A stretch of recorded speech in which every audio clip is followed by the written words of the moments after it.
Ini hari ini kita mau sedikit talk show sama dari pihak Merpati Putih Pak ya, Iya betul. dari pihak Merpati Putih cabang Sumatera Utara lah istilahnya. Daerah Sumatera. Daerah Sumatera Utara. Oke, perkenalkan dulu saya ini Ricky dari cabang Astra Det Sumedang SM Raja. Terus di samping kita ini ada Bapak Andri Sihombing ya Pak ya. Iya betul. Ya ada Bapak Andri Sihombing, Ketua 2 PPS Betakum Merpati Putih Sumatera Utara ya Pak ya. Iya betul. Oke, dan ada Pak siapa Mas Edi ya? Mas Edi posisinya Pak sebagai Ketua 4. Oke, Ketua 4. Oke, di sini kita mau diskusi aja Pak tentang Merpati Putih kan itu kan. Maksudnya ada beberapa pertanyaan dari teman-teman, contohnya kayak apa sih kelebihan kalau kita udah bergabung di Merpati Putih ini, benefit yang kita dapat tuh apa dari segi kesehatan kah atau dari segi fisika? Boleh dijelasin Pak Andri, gimana Pak Andri? Ya terima kasih waktunya Mas. Sebelumnya saya membuka ya, memperkenalkan perguruan ini secara umum dulu ya. Nama perguruan kita itu PPS Betakum Merpati Putih. Oke. Ya, perguruan pencak silat bela diri tangan kosong Merpati Putih. Merpati Putih sendiri itu adalah sebuah kepanjangan ya dari sastra Jawa yang artinya mersudi pati tising, tindak pusakane titising ngening, ya, yang artinya mencari sampai mendapatkan tindakan yang benar dengan ketenangan. Oke. Ya. Di Merpati Putih ini kita punya metode latihan atau keilmuan yang khas, ya, yaitu pernapasan. Ya. Dalam hal kesehatan ataupun kebugaran ini sangat dibutuhkan, ya, di mana kita melakukan segala aktivitas olahraga itu membutuhkan sistem pernapasan yang kuat. Oke. Dan ini sangat mendukung di latihan Merpati Putih ini semua dilatih dengan metode dan pola yang terukur sesuai dengan kebutuhan peserta latihan masing-masing. Itu salah satu keuntungan mengikuti latihan Merpati Putih dari segi kesehatan. Dari segi kesehatan, ya. Oke. Maksudnya kalau dari segi benefit yang lain Pak di luar kesehatan tuh apa kira-kira? Ya, yang jelas Merpati Putih ini ya, sesuai logo ditulis di atas itu ada Betako ya, bela diri tangan kosong. Artinya semua metode latihan ini sebenarnya berpusat kepada pendukung untuk kemampuan bela diri. Okay. Ya, kita tahu orang yang memiliki kemampuan bela diri tentunya harus memiliki modal dasar yaitu sehat dan bugar ya. Maksudnya ada nilai tersendiri bahwasanya kayak tubuh kita ini lebih bugar gitu Pak ya, lebih Siap. bugar dengan kesehatan yang lebih maksimal pastinya. Siap Mas. Oke. Satu lagi nih Pak, maaf maksudnya gini, apakah ada kriteria tersendiri, contohnya bagi kita nih kan ada yang non muslim, itu apakah bisa bergabung atau hanya untuk khusus yang muslim doang? Ya. Gitu. Makanya Merpati Putih itu janji anggota pertama itu saya rasa cukup jelas ya. Ketuhanan yang Maha Esa. Yang penting bertuhan tidak ateis. Iya. Ya, semua yang memiliki Tuhan atau menganut agama yang diakui silakan. Iya, tidak ada ukuran. Betul. Siap. Ya, kita semua nasional Mas. Nasional Ya. umum. Berarti nggak ada harus yang khusus muslim aja, tidak ada semua bisa. Intinya ketuhanan yang Maha Esa. Intinya ketuhanan Maha Esa. Ya, bagi yang punya Tuhan boleh bergabung. Boleh. Oke, ini ada pertanyaan lagi nih Pak.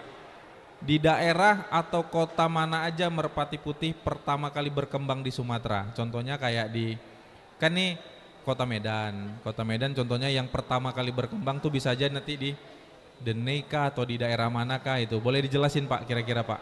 Atau memang globalnya memang seluruh Kota Medan? Ya dulu kalau untuk sejarah Merpati Putih Sumatera Utara ya, yang kita rangkum dari senior-senior yang ada di Sumut, ya perkembangan Merpati Putih ini ya, diawali di Kota Medan. Kota Medan, memang di Kota Medan ya. Di Kota Medan. Dulu guru besar kita hadir di sini, ya melatih langsung. Ya, info yang kita dapat itu latihan pertama itu ada di Jalan Segalang Pak. Segalang. Di daerah Medan Baru itu sekitar tahun 60-an. Tahun 60. Ya, dan saat itu belum menggunakan seragam perguruan seperti ini. Jadi masih dilatih keilmuan-keilmuan pokok seperti olah nafas saja. Gitu. Iya. Nah, setelah itu berkembang kelompok latihan ada beberapa yang cukup besar yang mempelopori terbentuknya cabang di Merpati Putih di Kota Medan ya. Yaitu Kolat di Jalan Kejaksaan. Kolat di Jalan Kejaksaan, setelah itu ada Kolat Unsima ya, Universitas Singamangaraja, baru Kolat Paskas. Kolat Paskas. Itu adalah kolat-kolat besar yang memprakarsai terbentuknya ya cabang Medan ya. Termasuk Bang Edi salah satu anggota dari Kolat Paskas. Oke, berarti memang terutama tuh memang di Kota Medan ya Pak. Siap. Ini ada pertanyaan lagi nih Pak. Bagaimana struktur organisasi dan sistem keperguruan Merpati Putih di Sumatera Utara? Contohnya ini kan kayak Bapak nih ketua Pengda PPS 2 ya? Ketua 2 kan? Ketua 2. Maksudnya struktur yang awal tuh siapa? Boleh dijelasin Pak biar kita juga tahu nih. Untuk di pengurus daerah? Ya, untuk di pengurus daerah. Ya, kalau untuk di pengurus daerah pimpinan tertinggi kita itu Ketua Pengurus Daerah PPS Beta Kabupaten Putih Sumut ya. Itu adalah Mas Priyo Praitno yang tadi hadir, ya, beliau yang ada di sana. Ya, di bawah ketua itu susunan organisasi ada 4 bidang. 4 bidang. Ya, dipimpin oleh ketua 1 yang membawahi bidang organisasi. Hadir juga tadi Mas Faisal Nasution. Lalu ada bidang 2 itu keilmuan. Ya, ketua 2 yang memimpin kebetulan saya sendiri. Ya, ada ke bidang 3 ketuanya itu untuk bidang dana usaha Mas Julham. Lalu ada bidang 4 ketuanya itu untuk membawahi bidang kebugaran dan lembaga getaran, ya, adalah Mas Edi Sumaryono. Ya, jadi susunan dari pengurus daerah ini mengadopsi dari susunan pengurus pusat dan terus sampai ke pengurus cabang, Pak. Jadi semua strukturnya itu sama. Gitu. Berarti semuanya itu sama strukturnya Pak ya? Sama Pak. Salah satunya itu Pak atlet apa Pak yang udah dilahirkan dari Merpati Putih? Ya. Salah satunya? Kita sudah punya juara dunia pencak silat. Juara dunia Pak ya? Juara dunia. Jadi juara dunia pencak silat kita itu saat ini ada 2 ya. Ada 2. Satu itu Mas Haris Nugroho. Kebetulan beliau itu adalah salah satu dewan guru di Merpati Putih. Ya. Beliau berdomisili di Pulau Jawa. Yang kedua Mas Dian Kristanto. Beliau juga juara dunia pencak silat. Jadi mereka membawa nama Indonesia di kancah dunia. Dan dua orang itu adalah anggota dari Merpati Putih Pak, yang berkiprah di ajang internasional.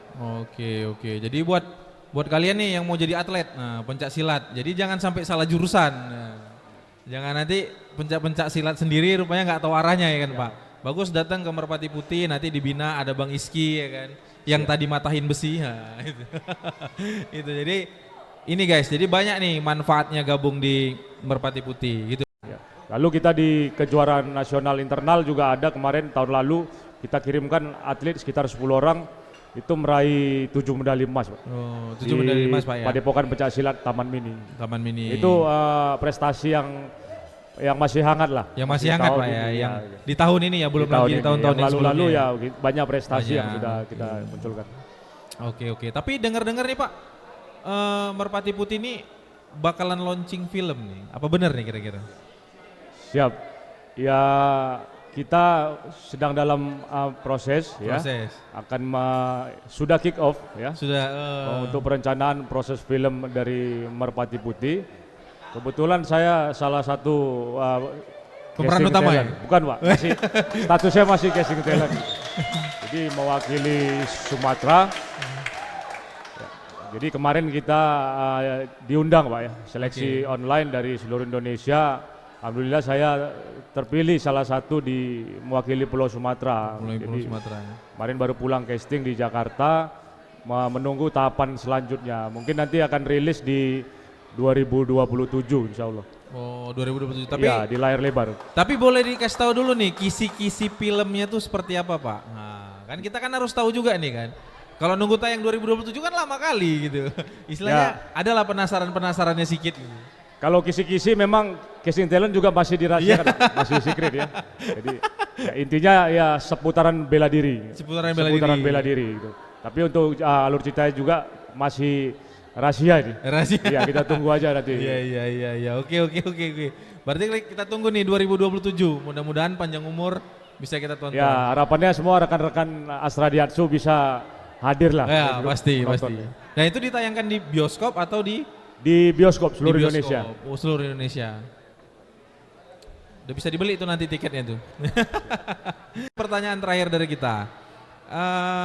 Kira-kira apa manfaat yang diperoleh oleh seorang ketika bergabung dan berlatih di Merpati Putih Sumatera Utara, baik dari segi fisik, mental ataupun karakter? Ini kita ulang lagi nih Pak ya, ulang lagi. Jadi ada yang teman-teman yang baru datang mungkin dia mau join tapi nggak tahu nih apa yang didapat kan gitu kan. Nah dari awal tadi kita udah bahas, ini kita ulangi lagi nih biar supaya detail. Sebelum kita tutup nih acara ini nih gitu Pak. Siap.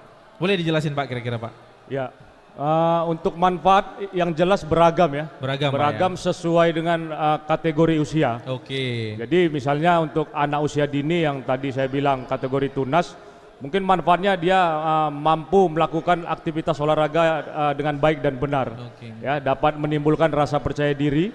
Ya, terus kebutuhannya untuk zaman sekarang ya bisa memprotek dirinya sendiri. Ya, artinya anti bully di sekolah. Gitu. Jadi Anti-bully. untuk manfaat ya remaja atau dewasa yang usia prestasi mungkin bisa menjadikan Merpati Putih itu sebagai jalan untuk dia meraih prestasi-prestasi, dan manfaatnya bisa untuk dia masuk ke perguruan tinggi atau tes TNI Polri dengan ya jalur prestasi tentunya. Dan untuk kategori usia lanjut kita ada kategori latihan kebugaran. Latihan kebugaran. Ya, kategori kebugaran ini juga mencakup untuk teman-teman yang bekerja di kantor, yang mempunyai waktu sempit untuk berolahraga misalnya. Betul. Nah, itu kebutuhannya hanya untuk memberikan kebugaran pada tubuhnya. Jadi latihannya itu memang terkhusus untuk kebugaran tubuh gitu Pak. Jadi kesehatan itu kan memiliki tingkatan di atasnya, yaitu kebugaran gitu. Kebugaran, betul.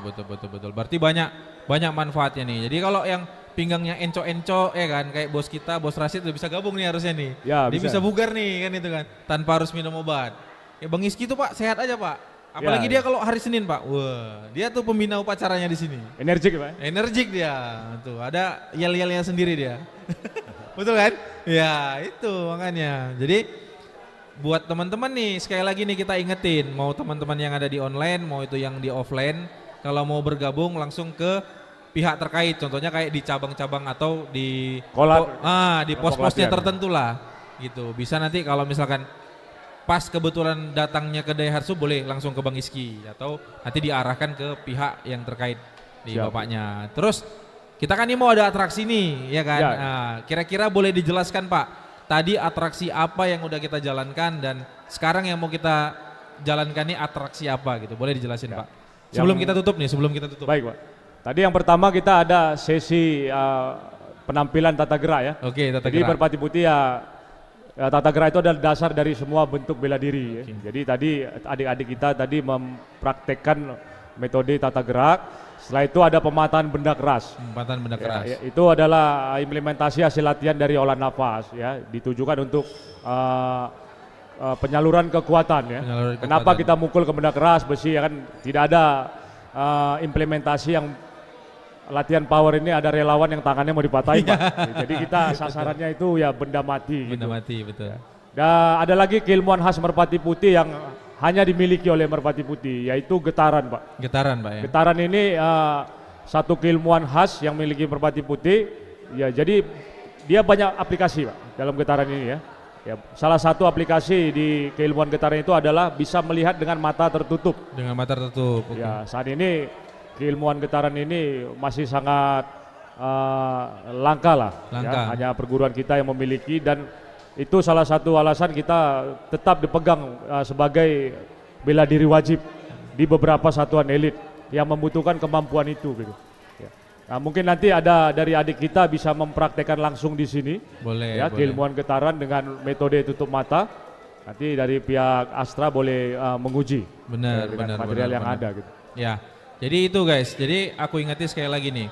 Ada banyak sebetulnya tahapan-tahapan yang ada di Merpati Putih ini. Contohnya kayak atraksi-atraksi seni bela diri, kebugaran itu ya. Jadi nggak ada salahnya nih buat kita bergabung di sini, kayak mau melatih mental atau karakter gitu juga bisa gitu ya. Jadi nggak harus pencak silat doang nih, nggak harus yang ini doang mukul-mukul benda keras, nggak. Jadi manfaatnya tuh banyak gitu loh. Jadi terima kasih sekali lagi nih buat Bapak Andri ya, sekali lagi ya, buat Mas Edi. Kita tutup acaranya sampai di sini karena kita mau atraksi lagi. Jadi ini atraksi nanti kita nggak akan tayangin, mungkin bisa dicek langsung Pak ya di Instagramnya atau di YouTube-nya Merpati Putih, ada nggak Pak kira-kira? Ada. Atau kalau di TikTok-nya Merpati Putih ada nggak media sosialnya? Instagramnya ada nanti. Oke, nanti boleh di searching aja di medsosnya. Kalian boleh lihat tuh di situ kan nanti ada ditampilin Siap. segala jenis kegiatannya Pak ya. Oke, itu aja sih dari kita buat teman-teman semua yang sudah join di sini. Terima kasih sekali lagi. Kasih plus dulu dong buat bapak-bapak kita yang ada di sini. Oke, terima kasih. Saya tutup. Assalamualaikum warahmatullahi wabarakatuh. Waalaikumsalam warahmatullahi wabarakatuh.